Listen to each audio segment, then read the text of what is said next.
बोलो सतगुरुदेव की जय हो। दी छोड़ सतगुरु रामपाल जी महाराज की जय हो। परमात्मा की सभी प्यारी आत्माओं को दास का सत साहिब। पुण्यात्माओं, आज सुप्रीम कोर्ट के वकील एपी सिंह जी, जो कि संत रामपाल जी महाराज जी के भगत भी हैं, उन्होंने 2 मिनट 19 सेकंड की ऑडियो वायरल करके पूरे भगत समाज में टहलका मचा दिया है। आज एपी सिंह ने अपने दिल की वो बात कह डाली जो बात परमात्मा उससे कहलवाना चाहते थे।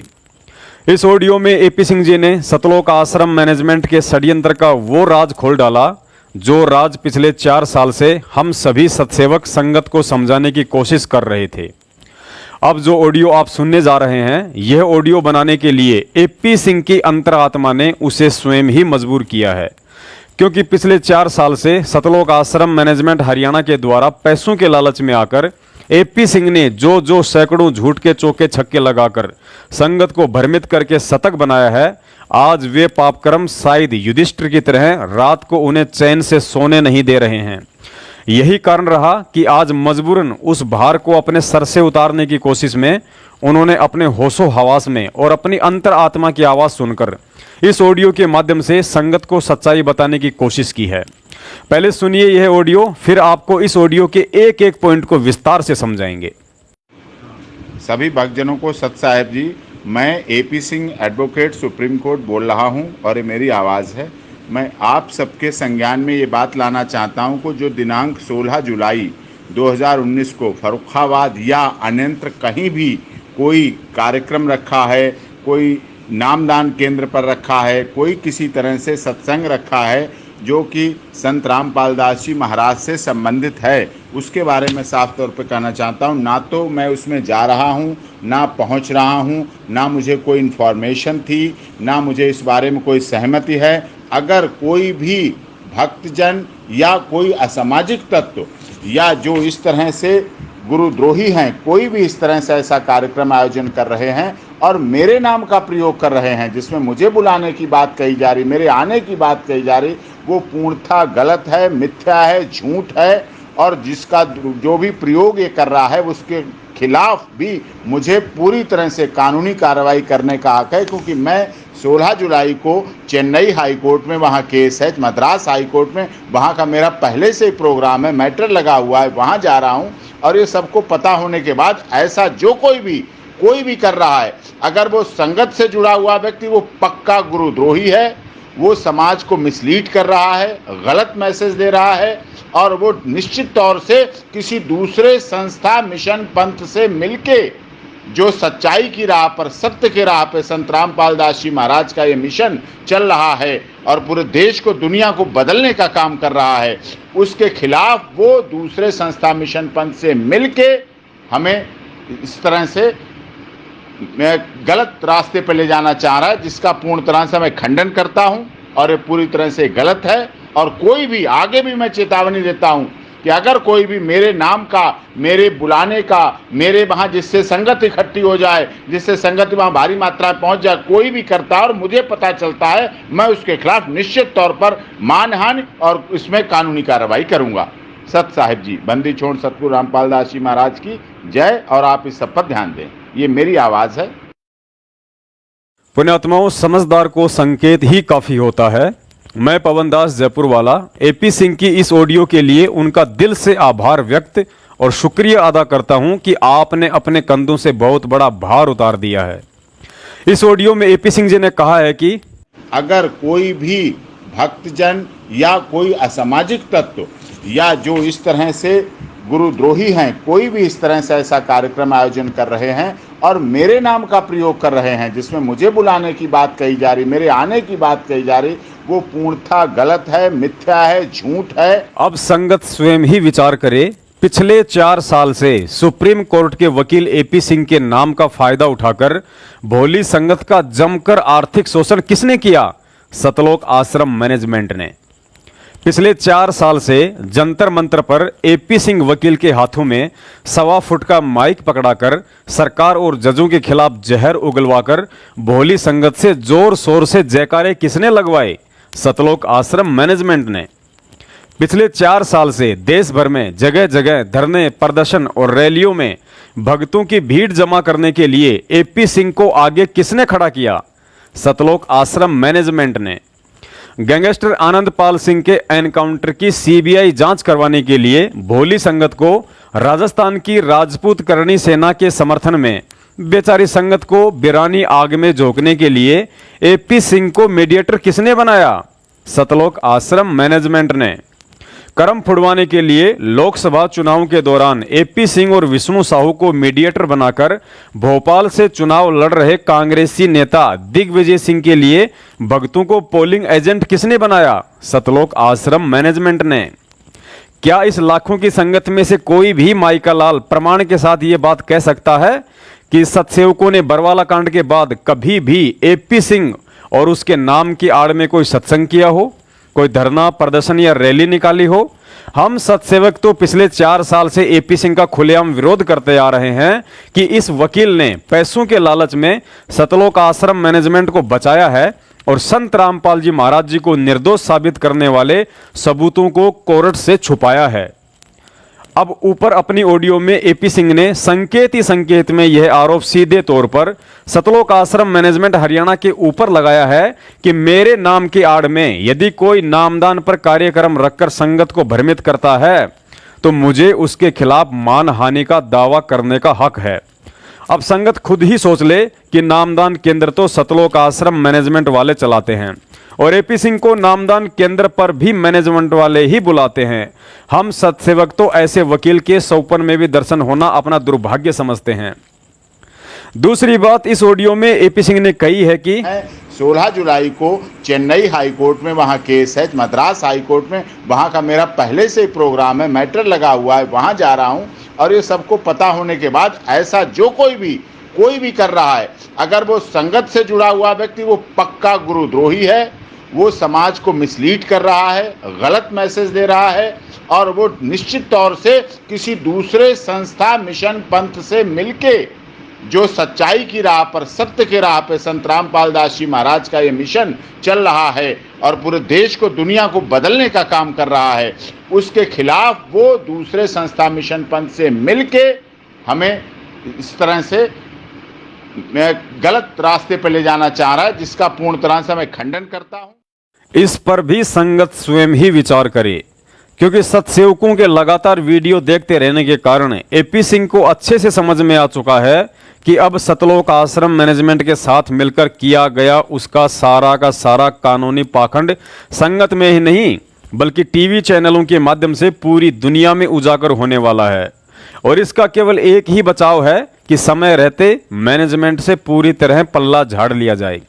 तभी तो कह रहा है कि जो व्यक्ति मेरे नाम का मिसयूज कर रहा है वह पक्का गुरुद्रोही है और अन्य पंथ वालों के साथ मिलकर संत रामपाल जी महाराज जी के इस सत्य मिशन में बाधा उत्पन्न करना चाहता है। पुण्यात्माओं, आप खुद इस बात के गवाह हो कि पिछले 4 साल से हम सत्सेवक यही चिल्लाते आ रहे हैं कि बरवाला कांड एक षड्यंत्र है जो राष्ट्रीय समाज सेवा समिति द्वारा गुरुजी को फंसाने के लिए अन्य पंथों व धर्म गुरुओं के साथ मिलकर किया गया है। लेकिन एपी सिंह वकील को आज 4 साल बाद ये बात समझ में आई है, जब गुरुजी को सजा होने के बाद, अर्थात सतलोक आश्रम मैनेजमेंट के सबसे बड़े कांटे संत रामपाल जी महाराज जी को आजीवन उम्र कैद करवाने के बाद, जब महेंद्र ने उसे सभी मुकदमों से हटा दिया है। जिस दिन संत रामपाल जी महाराज जी को मुकदमा नंबर 429 और 430 में सजा सुनाई जानी थी, उस दिन एपी सिंह ने हिसार में मीडिया के सामने जानबूझकर एक झूठी नौटंकी की, जिसे अपने आप को शिक्षित कहलाने वाले भगत भी नहीं समझ पाए। दरअसल उस दिन एपी सिंह वकील को कोर्ट में नहीं जाने दिया गया था और खुद एपी सिंह भी इस बात को अच्छे से जानता था कि कानूनन आज के दिन मुझे किसी भी हाल में कोर्ट में नहीं जाने दिया जाएगा, क्योंकि जिन 2 मुकदमों में गुरुजी को सजा सुनाई जानी थी, उन मुकदमों में एपी सिंह गुरुजी का वकील था ही नहीं, केवल सरकारी वकील ही उस केस को हैंडल कर रहे थे। यहां तक कि एक पुलिस अधिकारी ने एपी सिंह को उस केस के सभी वकीलों की लिस्ट भी दिखाई थी जिसमें एपी सिंह का नाम ही नहीं था। उसके बाद भी वकील साहब ने मीडिया के सामने पब्लिसिटी के लिए और संगत के सामने यह साबित करने के लिए जमीन से 9-9 इंच उछलकर झूठी ड्रामेबाजी शुरू कर दी कि यदि आज के दिन मैं कोर्ट में चला जाता तो संत रामपाल जी महाराज को सजा नहीं हो सकती थी, पहले देखिए वकील साहब के नौटंकी का यह वीडियो। चेक करो, बता रहा हूँ, everybody knows I am AP Singh, everybody knows I am AP Singh, nobody knows I am not AP Singh. No, it is wrong, it is wrong। देखिए क्या हो रहा है यहाँ आप लोगों के होते हुए, it is wrong, totally wrong। I am AP Singh, everybody knows I am advocate of Rampal। I am detaining here, I am detaining here। Why I am detaining here? Why I am detaining here? My trial, hello कहाँ गए? my case is going to verdict। I am here। करने के लिए मौजूद हैं रामपाल के यहाँ रोका जा रहा है, मुझसे पूछा जा रहा है कहाँ पे, प्रूफ दिखा रहा हूँ, आईडी दिखा रहा हूँ सबको, और फिर भी रोका जा रहा है, गाड़ियाँ रोकी जा रही हैं। क्या अंदर आपको जाने की परमिशन नहीं है? जाने के लिए कह रहे हैं, अभी रुको, अभी बताते हैं, अभी रुको, अभी बताते हैं। ये हो रहा है यहाँ इस तरह से, इतना हरियाणा में ये हो रहा है, हरियाणा पुलिस कर रही है हमारे साथ, बहुत बड़ा अन्याय हो रहा है यहाँ। अभी हियरिंग का क्या स्टेटस? अभी हियरिंग अंदर जा रहा हूँ, जाने से पहले रोका जा रहा है, हमें बराबर रोका जा रहा है। आप रामपाल के वकील हैं तो आपको क्यों नहीं जाने दिया जा रहा? अब क्या पता है, इनसे पूछो ना, क्यों नहीं, कहाँ है लिस्ट, क्या है, कहाँ नहीं जाने दे रहे हैं। जाता हूँ, नहीं देखो मैं धरने पे बैठ जाऊंगा। जानकारी क्या मिली आपको? अभी अंदर जा रहा हूँ, बुलाया जा रहा, मैं चाह रहा हूँ संत रामपाल जी सामने पेश किए जाए, वीसी से ना हो, सामने सुनाया जाए फैसला, ये चाहता हूँ। वीडियो कॉन्फ्रेंसिंग से ना हो, नहीं, सामने बुलाया जाए, एक्यूज को सामने के पेश किया जाए, उसके बाद हो, क्योंकि सारी गवाहियां वीडियो कॉन्फ्रेंसिंग जो कि अनजस्टिफाई है, गलत है। न्याय सबके लिए होना चाहिए, न्याय दबाव में नहीं होना चाहिए, न्याय निष्पक्ष होना चाहिए, न्याय दिखना भी चाहिए, इसमें नहीं हो रहा है यहाँ, इसलिए ये समस्याएं पैदा की जा रही हैं। आप देख रहे हैं, आपके सामने ऐसा हो रहा है, आप चौथा स्तंभ में फिर भी ऐसा हो रहा है। अब पेश होना 11:30 बजे का टाइम दिया, लेकिन वो कह रहे लिस्ट में आपका नाम नहीं है। अब क्या साजिश की जा रही, क्यों ऐसा किया जा रहा है, क्या दबाव है ऐसा जो हो रहा है? पहले आप ही बोल, बराबर कर रहा हूँ मैं। अभी तक आप देखे, अभी प्रेस कॉन्फ्रेंस हुई, सब कुछ हुआ चंडीगढ़ में के कोर्ट को ट्रांसफर करने के लिए एप्लीकेशन लगाई गई कि कोर्ट ट्रांसफर की जाए, ये सब कुछ हुआ, और उसके बाद भी ऐसा हो रहा है। एपी सिंह जी, केस पर अगर बात करें, एक अहम फैसले का दिन है आज, धारा 144 लगाई गई है, क्या धारा 144 लगाना अच्छी बात है। संत रामपाल दास जी का कोई फॉलोअर हिसार में नहीं है। हम लोगों ने साफ तौर पे कह दिया, लॉ एंड ऑर्डर मेंटेन करिए, लॉ एंड ऑर्डर हमारा है, हमारा देश है, हमारा हिसार है, हमारा हरियाणा है, कहीं भी कुछ गलत नहीं होना चाहिए। इसलिए कोई, आप देख रहे हैं, कोई फॉलोअर्स नहीं यहाँ आया हुआ है। ये लॉ एंड ऑर्डर मेंटेन करना हमारी सबकी जिम्मेदारी है। देश हमारा सबका है, केवल हरियाणा सरकार या हरियाणा पुलिस का ही नहीं, इस देश को हम सबने सींचा, सबको, सबने इसको बढ़ाया। एपी सिंह जी, ये बताइए आप यहाँ पहुँचे हैं, क्या परेशानी हुई यहाँ पर आकर? लगातार 10 बार रोक ली गई गाड़ी, मतलब काला कोट पहनना गुनाह हो गया। अगर मैं शायद सिविल ड्रेस में होता तो इतना नहीं होता कि नहीं। लोग बात कर रहे हैं कि तो एपी सिंह है, ये तो एडवोकेट है। आप किस को रिप्रेजेंट कर रहे हैं, रामपाल या और किसको? रामपाल जी को कर रहा हूँ, और सभी है उसमें, तो सारे फॉलोअर्स हैं, उनके कोई बाहरी व्यक्ति नहीं है। नाम नहीं है, ये क्या साजिश रची जा रही है? लिस्ट में नाम वहीं से शुरू हो गया, बॉर्डर से रोकना शुरू कर दिया गया। आप भैया साहब से बात करें, सुप्रीटेंडेंट से बात करें। पुण्यात्माओं, सतलोक आश्रम मैनेजमेंट हरियाणा ने पिछले 4 वर्षों से आप और हमें जो ठोकरें मारी हैं, और जितनी ठोकरें मारी हैं उतनी ठोकर अगर किसी पशु के लग जाती तो शायद उसमें भी अकल आ जाती, लेकिन 4 साल से आप और हम में नहीं आई। हमें कभी जमानत के नाम पे लूटा है, तो कभी ज़मीन के नाम पे लूटा है, कभी वकील के नाम पे लूटा है, तो कभी वकालत के नाम पे लूटा है। पुण्यात्माओं, अभी भी समझ जाइए, बहुत लूट चुके हो आप लोग। एक पुरानी कहावत है कि आसमान से गिरा और खजूर पे अटका। आप में से जो भगत भाई बहन सतलोक आश्रम मैनेजमेंट हरियाणा के चंगुल से निकल चुके हैं, वे समझो आसमान से गिर चुके हैं, लेकिन अब सतसेवक रूपी खजूर पर अटककर दोबारा से अपनी अज्ञानता और भोलेपन का प्रमाण मत देना, क्योंकि सतसेवकों की सेवा परमात्मा के ज्ञान और विधान पर चलते हुए संगत यानी आप जी को सत्य से अवगत कराने की है। इसके अलावा सतसेवकों का मकसद सतलोक आश्रम मैनेजमेंट की तरह भोली संगत को आधार बनाकर कोई भीड़ या संगठन खड़ा करना या राजनीति करना नहीं है। मेरठ में सिर्फ और सिर्फ उन्हीं भगत भाई बहनों को आने के लिए कहा जाता है जो व्यक्ति संत रामपाल जी महाराज जी के साथ हुए षड्यंत्र की सच्चाई जानना चाहते हैं। और जब आप जी सारे सबूत देखकर संतुष्ट हो जाते हो तो आपका दोबारा से मेरठ में आना कोई ज़रूरी नहीं है, और ना ही हिसार जेल की तरह बार बार मेरठ के चक्कर लगाने से आपके कोई पुण्य बनने वाले हैं। यदि आप मेरठ आकर सच्चाई जान चुके हैं तो उसके बाद आप जी अपने अपने क्षेत्र में अन्य भ्रमित भगत भाई बहनों को सच्चाई समझाने और सतलोक आश्रम मैनेजमेंट हरियाणा के चंगुल से निकालने की कोशिश कीजिए। इसके अलावा जो सत्संग, भंडारा और 5 यज्ञ मेरठ में सत्सेवकों द्वारा आयोजित किए जाते हैं, उसी विधि से आप अपने अपने क्षेत्र के भक्तों के साथ मिलकर कभी भी कर सकते हैं। लेकिन ध्यान रहे, भंडारे में आर्थिक सहयोग के अलावा किसी भी भगत भाई बहन ने ज्योति, पाठ, दान और 10वें अंश का पैसा वहां किसी भी भगत भाई को या परमात्मा की फोटो के आगे नहीं चढ़ाना है। यदि आपने जाने अनजाने में ऐसी गलती की है तो उसके जिम्मेदार आप स्वयं होंगे, क्योंकि ज्योति, पाठ, दान और 10वें अंश का पैसा लेने का एकमात्र अधिकारी केवल सतगुरु रामपाल जी महाराज जी स्वयं हैं। पुण्यात्माओं, मैं पवन दास जयपुर वाला, रामचंद्र कानपुर वाला, करण दास पंजाब वाला या अन्य जो भी सत्सेवक भाई बहन पिछले 4 वर्षों से वीडियो आदि बनाकर संगत को सच्चाई से परिचित करवाने की सेवा कर रहे हैं, आप जी ने केवल उसी सच्चाई को स्वीकार करना है जो 100% गुरु जी के वचनों से मेल खाती है और जिसे आपकी आत्मा स्वीकार करे। अन्यथा सतलोक आश्रम मैनेजमेंट के पीछे अंधे होकर चल रहे नामदान संचालकों और कोऑर्डिनेटरों की तरह हर सच्ची झूठी बात पर हाँ में हाँ नहीं भरनी है। चाहे पवन दास हो या करण दास हो, हम सब के सब 2 कौड़ी के जीव हैं। इसलिए हर हाल में गुरुजी के ज्ञान को ही आधार बनाकर सोचना, समझना और चलना है। हम सत्सेवकों पर अंधविश्वास नहीं करना है। अनजाने में पवन, रामचंद्र या करण की पूंछ पकड़कर चलने से पहले ध्यान रखना, यह काल बलि का लोक है और मर्यादा खंडित होते ही हम कभी भी डूब सकते हैं। लेकिन यदि आपने ज्ञान की पूंछ पकड़ रखी है तो गुरुजी आपको कभी भी नहीं डूबने देंगे। यदि आप गुरुजी को खुश करके उन्हें जेल से बाहर देखना चाहते हैं तो आज और अभी से यह निश्चय कर लो कि हम ना ही तो सत्सेवकों के पीछे चलेंगे और ना ही किसी मैनेजमेंट के, ना ही तो आज के बाद मांगने पर हम सत्सेवकों को एक नया दान के नाम पे पैसा देंगे और ना ही किसी मैनेजमेंट वालों को।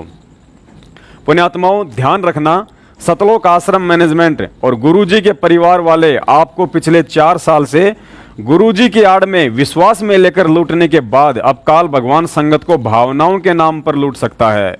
लेकिन आज की वीडियो देखकर आप इतने दृढ़ हो जाओ, चाहे आपके घर संत रामपाल जी महाराज जी का भाई महेंद्र, बेटा मनोज, पत्नी अनारो और बेटी मंजू अंजू भी आ जाए और गुरुजी का आदेश बताकर 1 रुपया भी मांगे तो निडर और निर्भय होकर तथा उन सभी के साथ एक सामान्य भगत की तरह व्यवहार करते हुए साफ साफ कह दीजिए कि हे देवियों, हमें माफ करो और भक्ति करने दो। तुम लोग परमात्मा की जिस प्यारी आत्मा संत रामपाल जी महाराज जी की पत्नी, बेटी और भाई का स्वांग करके यहाँ लोगों को मूर्ख बना रहे हो, वे संत रामपाल जी महाराज तो मार्च 1997 में ही सतलोक जा चुके हैं। अब उनके चोले में स्वयं कबीर साहिब जी हैं और कबीर साहिब जी का यदि कोई असली बेटा, बेटी और भाई है तो केवल हम संगत हैं। आप जैसे कृतघ्नी और स्वार्थी लोग नहीं। आप लोगों ने चाय पानी या भंडारा लेना है तो लीजिए, वरना 12 बजे रोहतक के लिए ट्रेन है, किराया नहीं है तो ले जाइए। सत साहेब, बंदी छोड़ सतगुरु रामपाल जी महाराज की जय हो।